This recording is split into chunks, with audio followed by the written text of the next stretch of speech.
Inspire Podcast, where mental health meets real life. I am your host, Samantha Ariza. I'm a licensed therapist. I consider myself an educator and a semi-normal human being. It really depends on who you ask.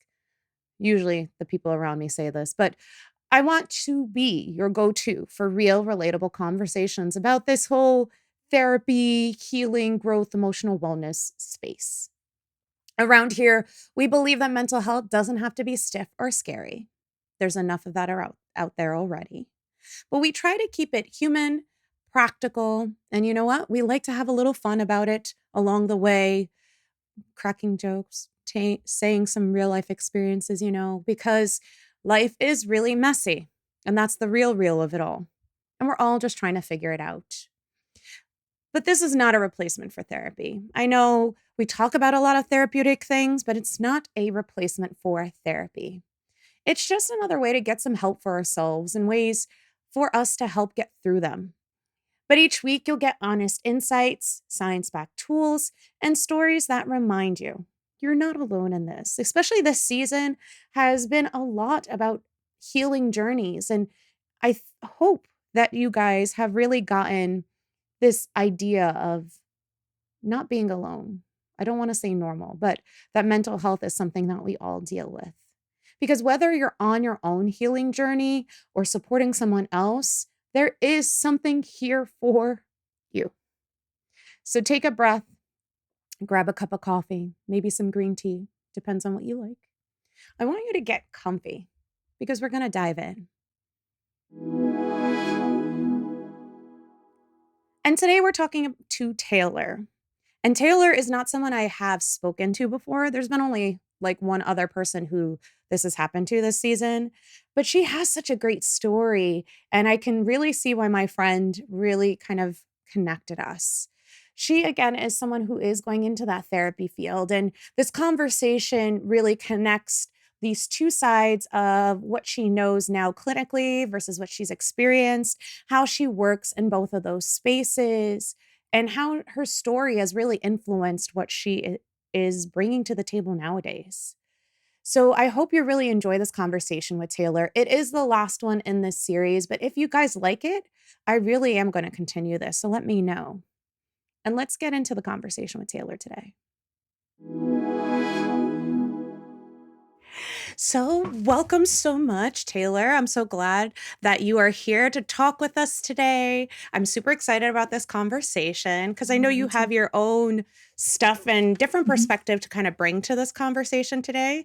And it's been a very interesting kind of journey so far with the podcast in this season. Yeah. And like I said, I told you before I hit record, you are my final one. I don't know when I'm going to put you out, but so I'm super excited. So can you tell me a little bit about yourself and your mental health journey? Just introduce yourself a little bit because I don't know you personally, but I know Kristen who connected us. So it's always interesting to hear someone's story who I don't know because everybody else I feel like I've known their story. So yeah, that makes sense. Yeah, I'm happy to be here. Thank you for having me. So my name is Taylor and oh goodness. I'm a person in long-term recovery from substance use disorder. I got clean and sober almost 7 years ago. I'll have 7 years in a couple weeks. And I moved out to to the greater Philly area to get clean and sober and to just reset a little bit. I'm originally from New York and my family moved to the Poconos in 2000. And so I went from 7th to college to age me. But yeah, I grew up in New York, went to the Poconos. And then when I was in college, high school, I started to be social with certain substances and I was starting to really figure out who I was or how I wanted to move through the world with other people. And so I was introduced to alcohol and other drugs, and I continued to participate in using that stuff. And then that just escalated as time went on. I went to college and I just couldn't keep up. I had to leave college. And then I wound up moving back to New York, to Staten Island, where I'm from, to finish college. And it just continued to escalate. And then when I moved back to the Poconos in like 2015. It continued, and my dad got sick, and so I was dealing with all of that. And then finally in May of 2019, I needed to figure out a different way of my life. And Mm. so I, you know, asked for help and, went to treatment and, did all that. And then I've been out in the greater Philly area since May of 2019. I've lived in recovery housing. I work for St. Joseph's University. I previously was doing collegiate recovery. So I was in a collegiate recovery, the collegiate recovery field for a couple of years, which was really wonderful. And that is just support on campus for students in college that are navigating their recovery in whatever way that looks like. And so Mm. on camp, in St. Joe's, we have a house. And so I was managing the program, I was managing the house, and that was really wonderful. And then last year I transitioned to a different department doing prevention education. So I do substance use prevention education in Delaware and Montgomery counties for K through 12 students. And I am the associate director of Prevention Academy, which is what it's called. But I'm also a prevention specialist and have some prior history working as a prevention specialist as well. I've worked in the treatment space, and I've, been a part of this world, the addiction recovery world, for a while. And just as I'm navigating myself, like in just how I want to be and my place in the world there, I've kind of been navigating what I want to do with my life and Mm-hmm. what I want to be when I grow up, basically. And Mm-hmm. so I took it, taking advantage of the fact that I work at a university. I went and got my master's in clinical mental health counseling, and I graduated. I'll walk next month in the ceremony, but I graduated in January. It was like I was done in December. My graduation date was January. And so clinical mental health counseling, and with an addiction certificate with that as well. So Awesome. yeah, Congratulations. thank Because you. I appreciate that. I know how hard it is because I got my master's in clinical mental health counseling. Hmm. So I know that it's a lot of work. It's a lot of self work too. It is. Yeah, it really is. And yeah, so now I'm just trying to figure out hours and supervision and doing all the things that you have to do after you've done all the things in grad school. And then actually also like differentiating textbook learning from real life learning and Yeah. what it actually is in session with a client, rather than like the case conceptualizations that they want a 10-page paper on. Oh yeah, Um, yeah. It's like when you take the practice, and I mean, I don't know how it is in Pennsylvania, but like mhm. I know in New Jersey, if you do like LPC, you take the test, you do your hours, then you get your license. Oh, No, no. are you do yeah, it's different I there. have to do all the hours before I can take the test, at least that I think of. Yeah. So I know like LCSWs do it that way in New Jersey. And I Yeah. know they're in the field for so long, then they go to take the test and they're like, what the heck? I don't remember this. Yeah. And it's like I don't even use this sometimes in the day to day. So Yeah. oof, kudos to you because I know like Thank then you're gonna have to like relearn everything back later on Yeah, down I'm the road. terrified.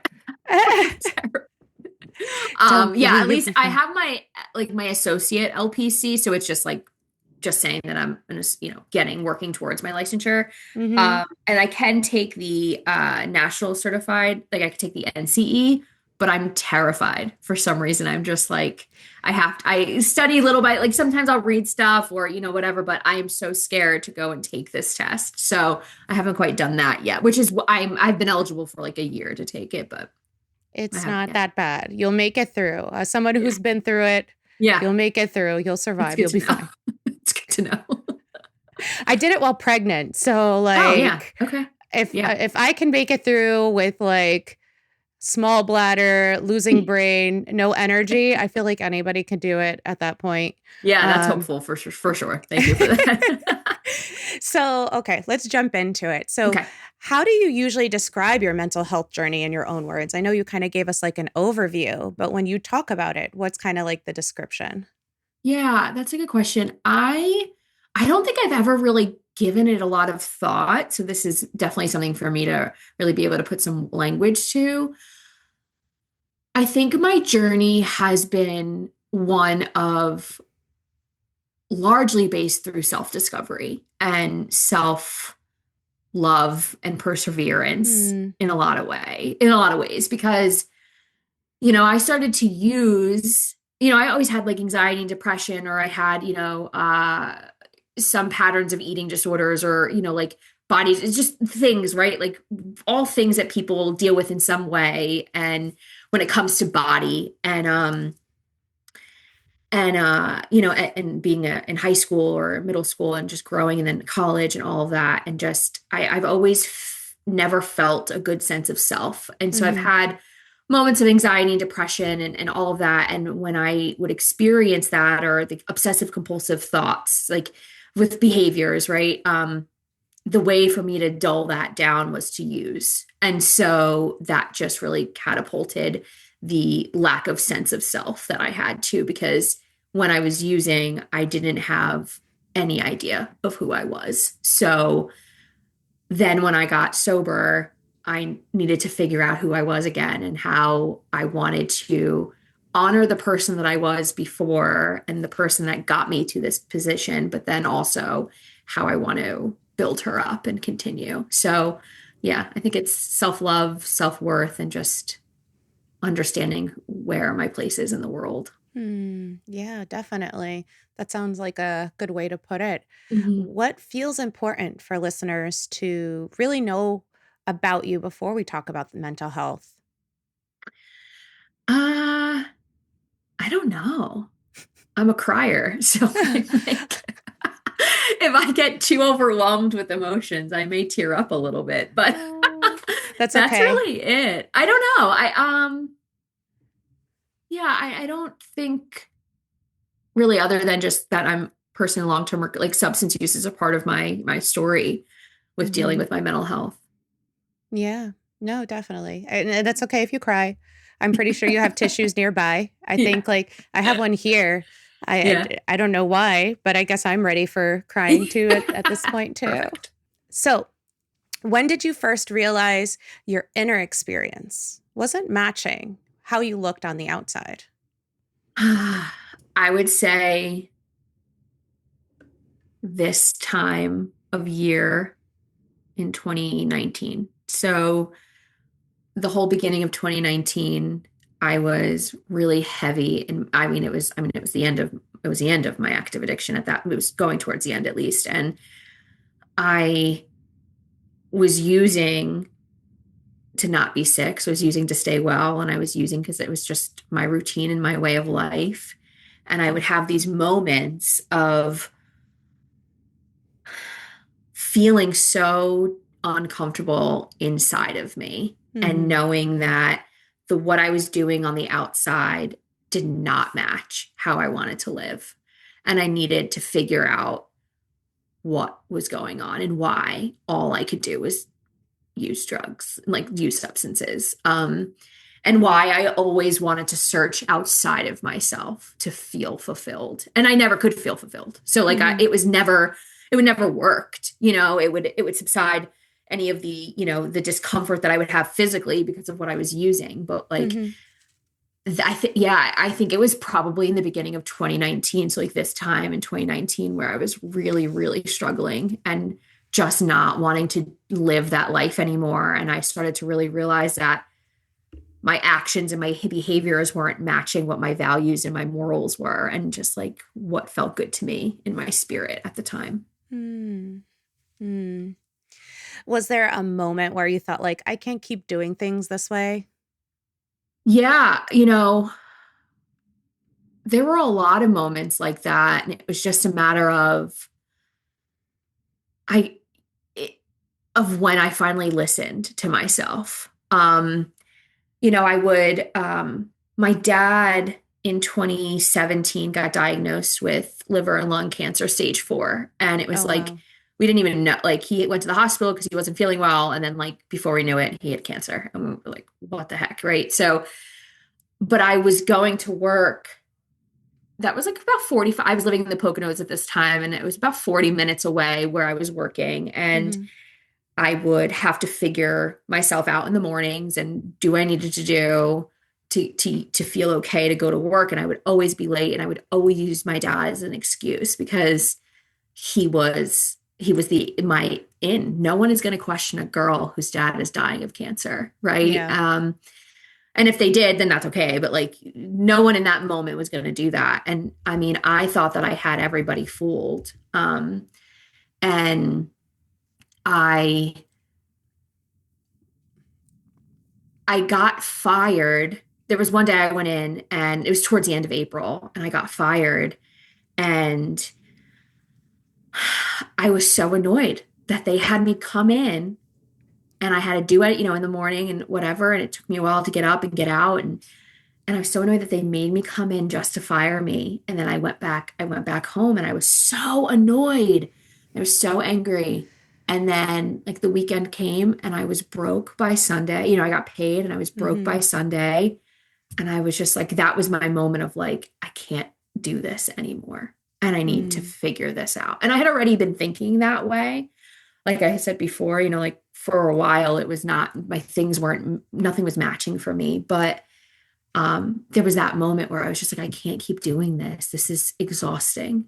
And Mm-hmm. so, yeah, it wasn't shortly after that that I asked for help. Mm-hmm. Yeah. It was like to the point, it sounds like it was to the point of like, I am down and there's no other options, it sounds like. Yeah, I mean, I literally I had no money, and I had no way of getting what I needed. And like I didn't want to have to like ask people or do, I didn't want to have to do all the things again. And like I just was, and I had a moment where, yeah, I was acting out on behaviors that I just wouldn't ever do. And that's Mm, when I realized like my addiction is bad. Like I mm, am like, this is really unhealthy. This is really risky. And so like with things that I was doing, and um yeah, it had to stop. And that's where I came to like, okay, I'd been thinking about things like I had thinking about doing like an outpatient or getting medication to help me. And that never, I couldn't do it alone. And that's when I realized that I actually can't do this by myself. And so I need help. And that was, yeah, mm-hmm, not mm-hmm. sustainable. When I know we're talking about addiction and Hmm. substance use, when you talk about it, having been through it yourself, like how do you explain this process? Because I think this is something that's really big out there and something that really people need to learn more about sometimes because there is a huge stigma not only Hmm. with mental health but addiction and Hmm. substance use recovery as well. Yeah. You know, addiction for me, it took a while for me to admit that I was an addict because I Mhm. thought that I was functioning. I thought that living in New York and staying up till 5 a.m. and then going to work in downtown New York City was fine. Everybody does that. And like, who really cares? I'm still getting up, I'm going to work, I'm paying my bills, I'm doing all the things.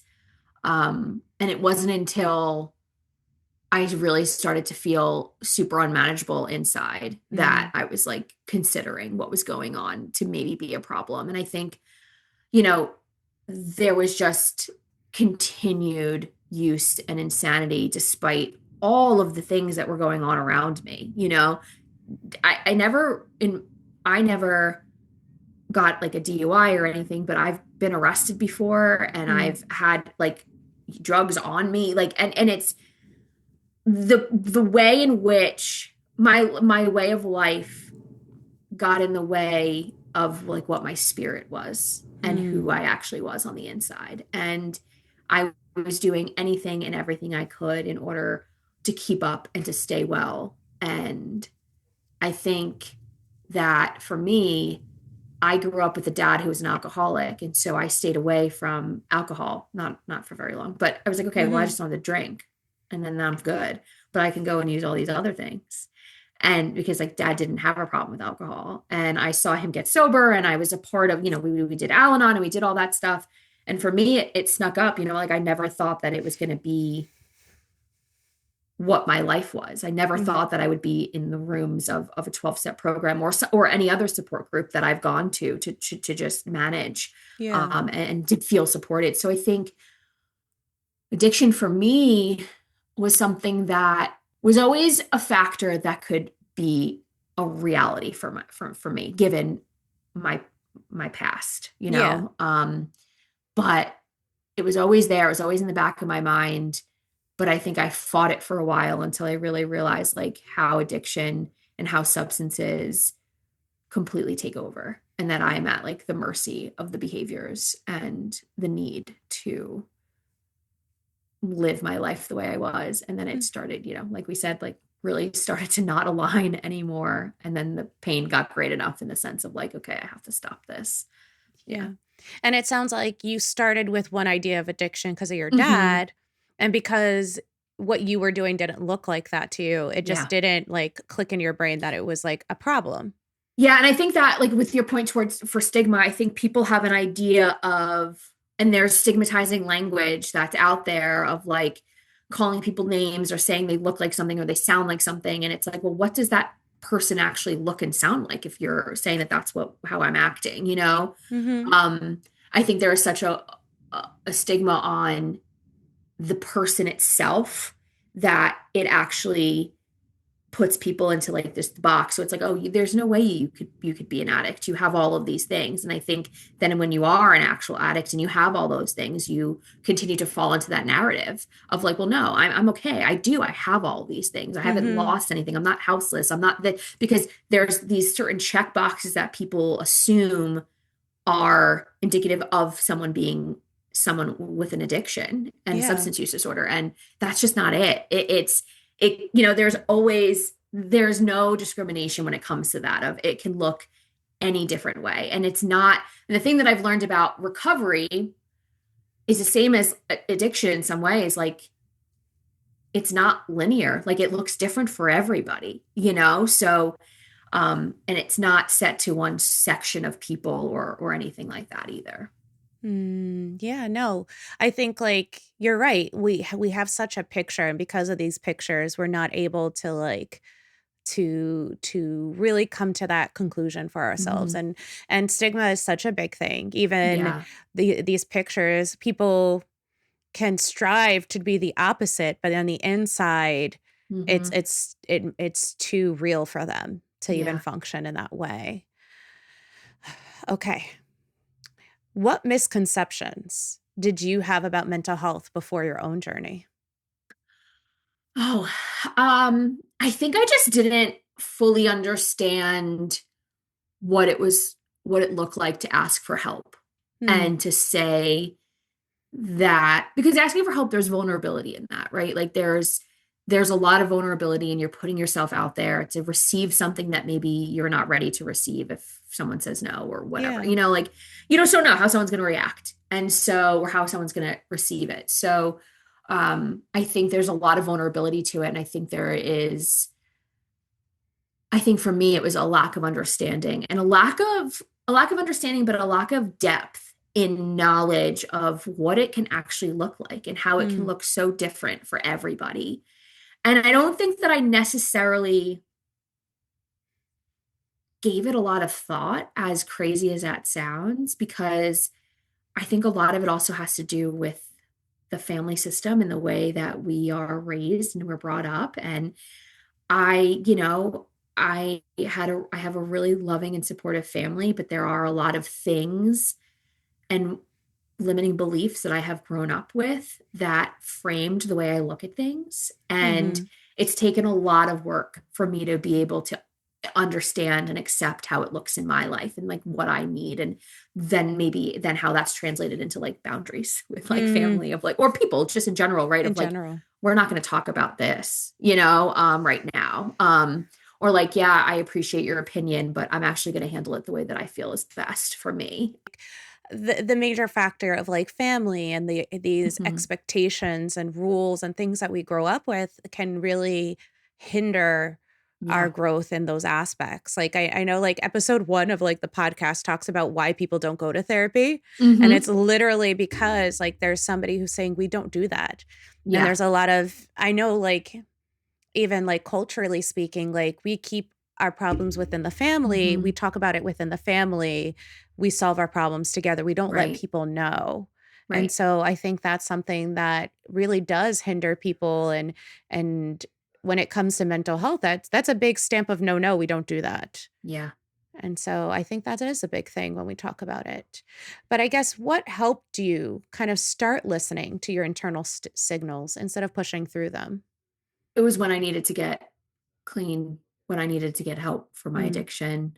I think I lived my life never really feeling settled in my body and settled in who I am, and always figure trying to fit in and not wanting to miss out, or I wanted to be a part of. And so I never felt settled, and I never could sit with myself for a long period of time. And I had all of these, like these thoughts or these perspectives or these stories in my head of like, if I looked a certain way, then maybe I would be in this loving relationship. Or if I did this, maybe I would have that. So I had all these thoughts and these beliefs in my head already that really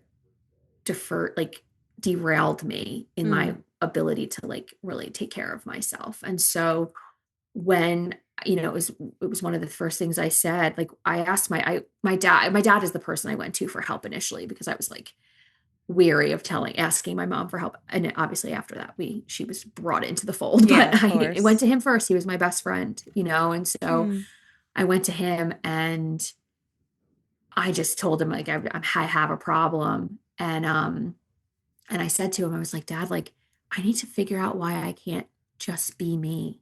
mm, And I need to use all of these external things to, to get through the day in some way. And that was when I knew I like how I was living, how I was managing, or lack thereof, managing my thoughts and my feelings wasn't productive or sustainable for me, especially at the age that I was. So like I was older, I was in my 30s at that point, and so early 30s. And so I was like, this isn't cute anymore.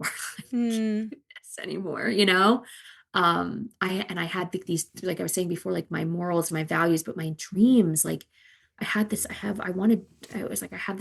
life that I live in my head, and it was never going to be something that I could do, continuing to live the way I was living. Yeah, no, definitely. It's like, I know sometimes I talk to clients and I'll be like, it's adaptive until it isn't. Like it Yeah. helped us until it gets in the way. And it Yeah. sounds like that's what was going down with you. Yeah, definitely. So, what did healing not look like that maybe you thought it would look like? Healing wasn't this like moment of like that you get at the end of yoga with shavasana, and you're like peaceful and this like bright light and spiritual awakening and like all these beautiful things. It did not look anything like that. Uh-huh. No. I don't think I ever had an idea of what healing would look like. All I know is that, like in recovery, language, or rooms or whatever, you may hear groups, you may hear people say like, oh, like the pink cloud. When I first got sober, like I was like everything felt good and everything was wonderful, and I didn't have that either. Like I had a really hard, rough first year getting sober. My dad Mm. died within 60 days of me getting clean. And Oof. yeah, like I went to treatment not knowing if I would see him again. Like it was that. And then he wound up passing. And then a couple months later, I broke my foot. And then a couple months later, it was Oh, COVID. oh And it was gosh. like, yeah. So it's just like, Like the triple and whammy. yeah. And not only that, right. But like those external things that were happening, but like internally, I was still dealing with me. Like Mm-hmm. like the substances, all the stuff was gone, but I was still there. So like Mm-hmm. then it was like, okay, well now deal with these feelings and deal with these emotions and deal with these urges and these patterns of behaviors that like once served you a purpose are no longer serving you. So Mm-hmm. what do you do? And it was like getting in touch with that, and it was messy, and it's not saying that I think everything should be easy. And I mean, I would love for things to just happen by osmosis. Like if I could just think my way into Oh my everything, God, it would yes. be wonderful. I'd Yes. be on a beach right now doing this. But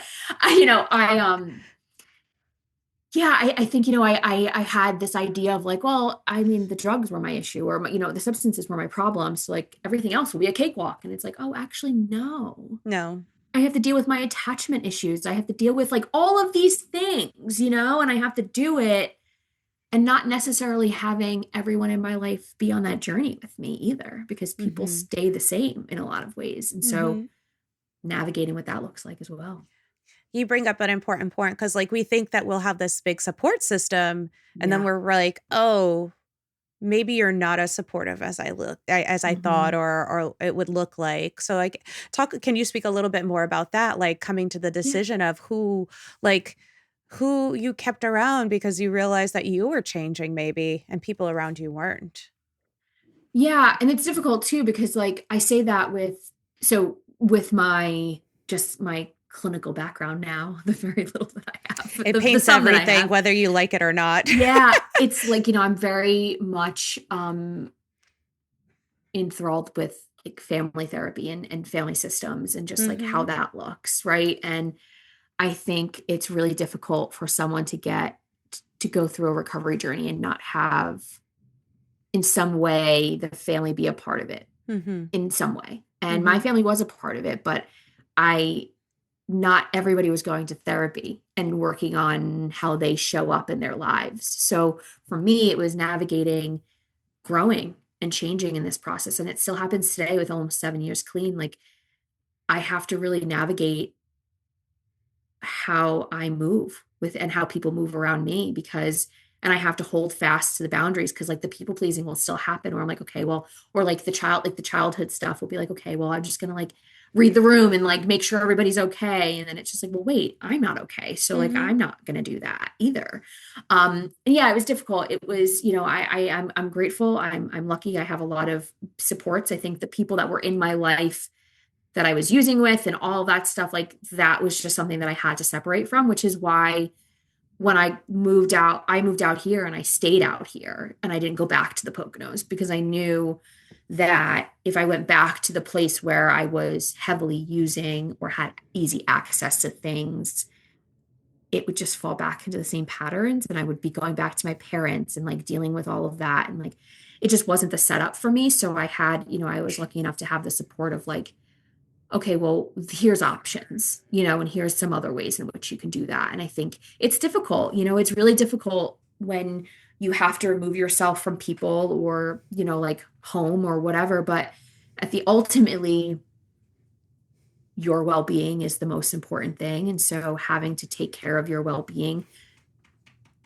is the priority. And so how Yeah. whatever it looks like is how it has to look. And that's Yeah. just really what it was for me. Yeah. Yeah, but you had the strength in yourself, whether you felt strong at Yeah. that point or not. But you had that strength in yourself to be like, no, I have to put myself first. Hmm. And a lot of times that's the biggest, I feel like, decision when it comes to things because sometimes depending on culture, depending on who you are, depending on how you grew up, that could be Yeah. the toughest decision you make is to prioritize yourself. Yeah, And definitely. it sounded like you're like, no, I have to. I have to Mhm. at this point.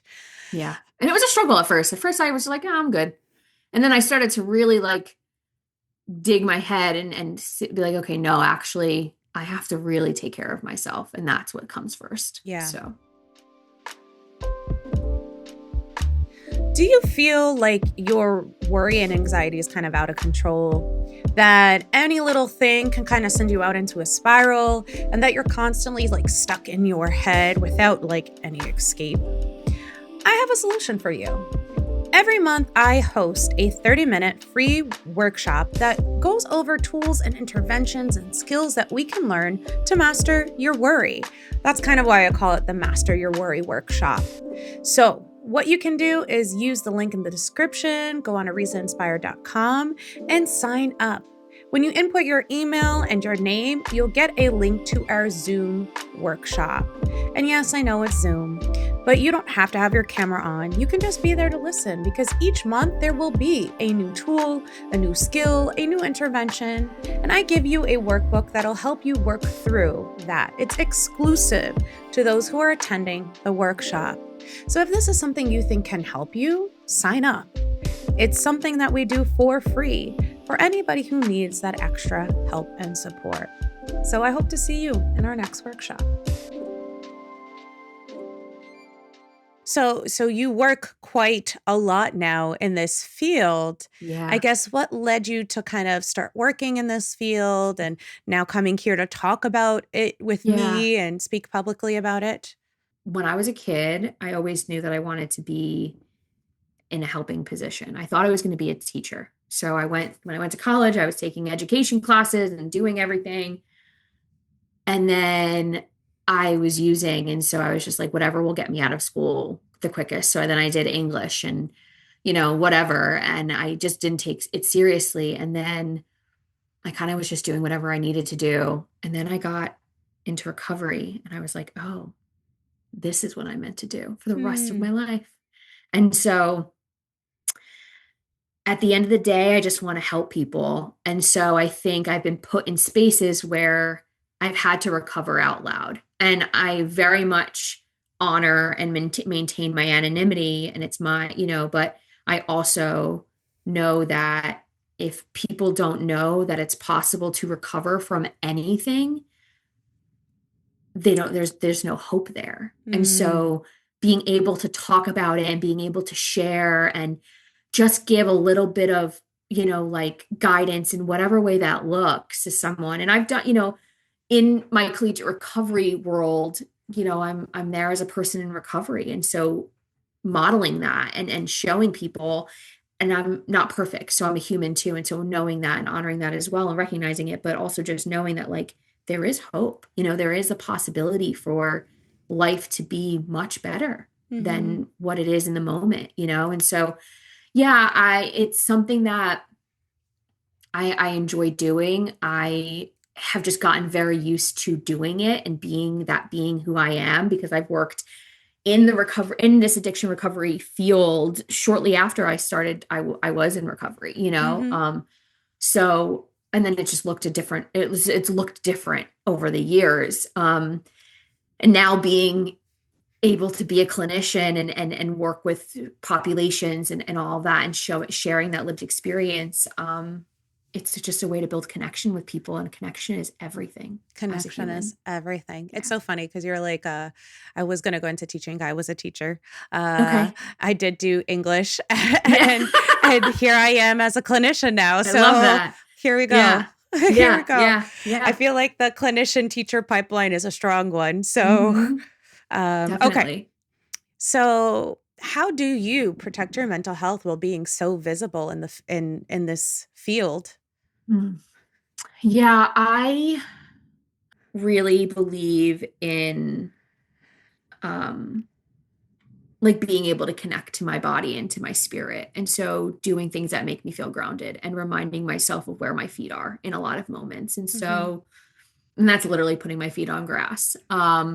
Believing in the power of the universe and just, and people say higher power, however you want to, like, you know, signify that. But um, I've really had to figure out what works for me and what makes me feel most connected. And Hmm. that is how I need to and that's just how I take care of myself. And for my recovery, I'm a part of a 12-step program. So I go to that and I'm active in that and I get in service in that way. Um, but it's been an ever evolving thing of what that looks like, of like that self care and that self preservation. And I think it'll probably evolve even more as I continue to be in the clinical field of having this be an everyday part of my life. Hmm. But it shows up now, even with work life balance, of the things that I'm doing, of being an associate director and, trying to do all the things. And then also being like, okay, well, I need to like actually connect and I need to take some time to myself, and being able to honor that is important. Definitely, definitely. Self-care is always ever Yeah. evolving because everything is always changing. So we have Yeah, to kind of definitely. like meet it where it is at that Yeah. point. Have you ever felt pressure to be like recovered, inspirational, strong, like to live up to these labels that sometimes get put on us? Oh yeah, I think so. I think I've put it on myself most importantly. I don't Mm. know if anyone has ever outwardly like made me feel pressured. But I think in certain spaces I feel that way because I feel I have expectations or unrealistic expectations of myself, of like what my age is and then how many years I've been in recovery and what I think it should look like at this point. Mhm. And so, and what I feel like I should be doing by this age or this point in my life. And oh, that's just so unrealistic. So Yeah. I think, yeah, I think I've put myself in that way. And then also, when you're in those spaces and you're, with collegiate recovery, I said before, like being a model in some way. But then also remembering that I'm just a human. And so I'm not going to have it right all the time. And I'm going to act out on things, or I'm going to, have to say sorry for it and amend it, and really own up.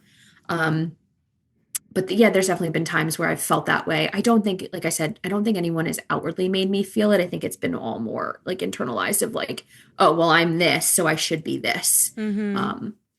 That doesn't work. Should, that Yeah, dangerous word, that should. doesn't work. Oh Yeah. no. My clients catch themselves sometimes when they say should, because they already know I'm going to come at it, and they're like, Mhm. should, what else can I say that isn't Yeah. this word? And I'm like, should's a Yeah. dangerous word. Yeah. Yeah. So what does support look like for the supporter? Mm. Support looks like asking for help and getting vulnerable and being able to be around people that just accept me as I am and are able to scoop me when I need to be scooped, and, just remind me of the compassion and grace that is needed in this process of life. And, then there's also, like the other things of like doing things that make me feel good, and it not being things that are unhealthy for me, but things that bring me joy. And so whether that looks like reading a book or taking a walk or doing pottery or something like that, or just Mm-hmm. literally sitting in silence for a few minutes, it's all a form of support. Love that. What didn't work for you that people often assume should? It doesn't work for me when someone just gives me their opinion or their advice. Like, okay, well, you should be doing that. It's like, well, no, I don't even know what I should be doing, but I'm certainly not going to do that because I want to be able to come to that conclusion on my own. Mm. And I think that there's like a balance. And I've been dealing with this recently of really being worried about what everyone, like I'm going through some like life changes, and and I'm so worried about what people think about what I'm doing. And I'm not doing anything to cause any harm in whatever way I cannot cause harm, but I'm so worried about how people are perceiving me and the decisions that I'm making, and needing to connect with like what is the ultimate good for me. And so, yeah, I think sometimes I don't align with, sometimes I need to like vent things out and just talk things out. And I don't necessarily need a reaction or a response. Mm-hmm. And yeah, that's kind of where I am with that. Yeah, no, definitely. I always feel like the most powerful question somebody could ask me in a moment is, do you want me to solve your problem or listen? Mhm. Yeah.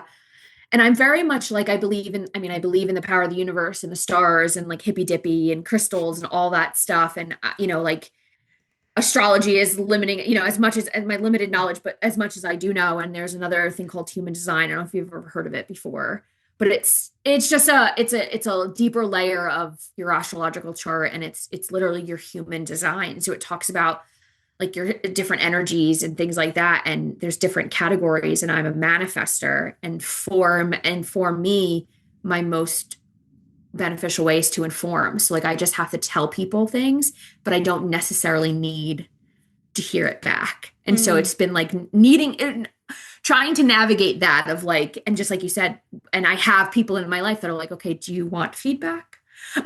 Do you want me to tell you what to do? And then there's moments where I'm like, yes, I need you to tell me what to do. Just I please need it. somebody tell me. I need a like, little direction. I always go like, I need an adultier adult right now Yeah, I know. because I'm tired of being the adultiest adult. Please, Yeah, somebody yeah, else adult yeah, for me right now. yeah. So definitely, and so I think for me to answer your question along with is finding that balance of Mm. like being super worried about how people are perceiving me, and worried about being judged or not knowing if I'm making the right decisions, having a little bit of like guidance and feedback, but then ultimately being able to connect to myself and do what's best for me and my Yeah. well-being. Well, I think like something I heard one time is unsolicited advice is Mhm. criticism.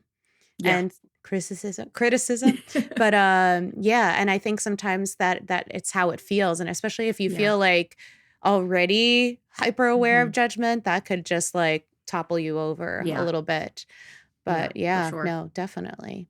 What do you wish more people understood about mental health struggles?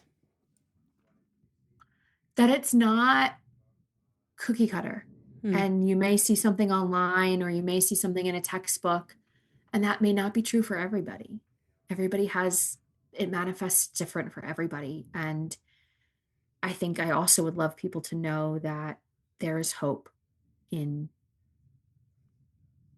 healing, and there's power in healing. And so I think also like trying to normalize conversations a little bit more, and having people feel a little bit more comfortable with being a little deeper in their vulnerability when they feel like they can be Yeah. Yeah. important. I think we need to go back to those basics of Hmm. empathy and validating and just Yeah. listening. And meeting people where they are, and just knowing Yes. that like what worked for you in whatever space you're in is not going to work for everybody. No. And there's a way to give your lived experience and not impose it on other people. Yeah. Yeah. Yeah.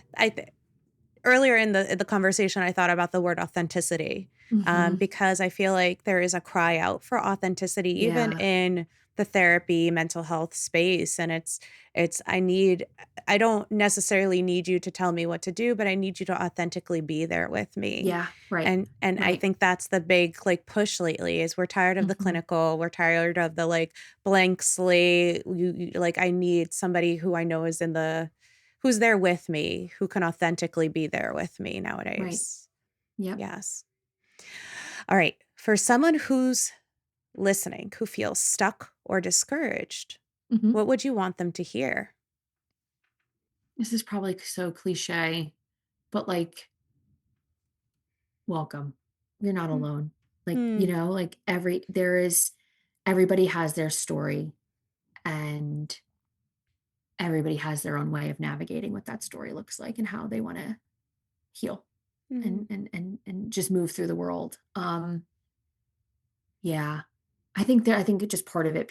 I think people don't realize how connected we are as humans, and the need to continue to connect is really important. And so I think like just knowing that there's hope, and you're not alone, and that there are people out there that like are willing to listen mm. I love is that. important. I Yeah. think that's the whole message of my whole like podcast business thing right now is that you're not alone and there is hope. Yeah. I love Yeah. that. Yeah.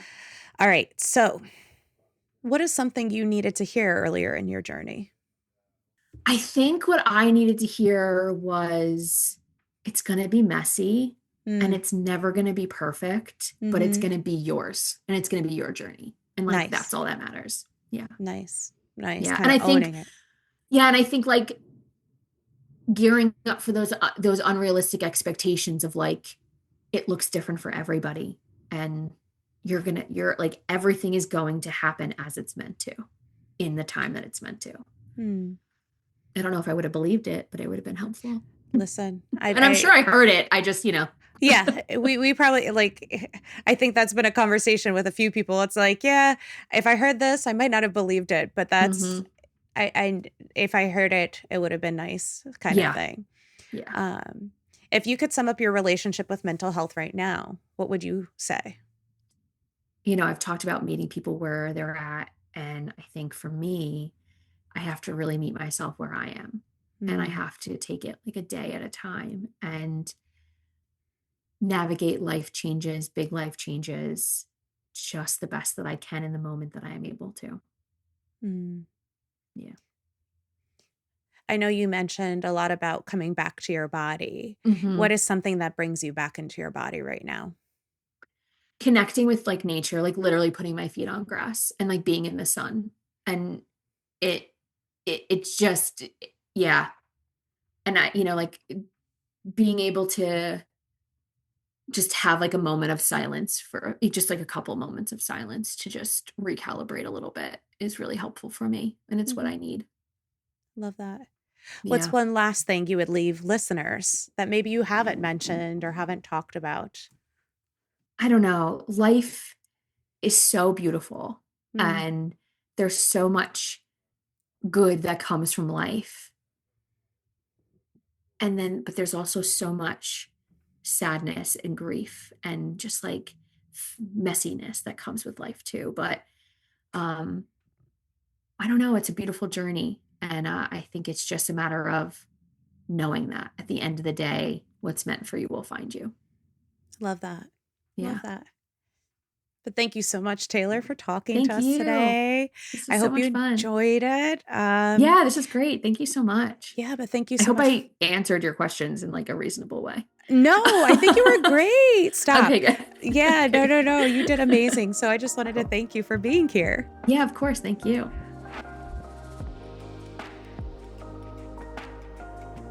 But that's it for today's episodes, my friends. Thank you so much for hanging out with me because this is the last one in this season. Can you believe it? We made it through season 4. And if you found something helpful in this conversation, something inspiring, or something just validating, I'd love if you'd follow the show, leave a comment or review, and share this with someone else who really needs to hear this, because these are things that I think we need to spread to other people, especially if they need it. Do you want more tools to support your mental wellness journey? I want you to head over to arizainspire.com because you'll find a lot of different resources, courses, workbooks, a lot of other things. And it doesn't just stop at arizainspire.com. We have stuff on Instagram, on TikTok, on Facebook, at Ariza Inspire Co. And that's, where we keep this conversation going, where I share mental health tips. I post about new episodes and kind of what's going on. But I'm also hoping that you guys would follow me there too, because I have to be honest, I'm going to be moving and I'm filming this right before the move is going to happen and everything is like real. So things are going to be a little bit different coming up in the summer. It's not going to be full episodes like we're dealing with this right now. It's going to be a little like summer type show in the meantime. So stick around, but definitely stick around on our Instagram and other social medias as a way to keep connected when we really do full episodes.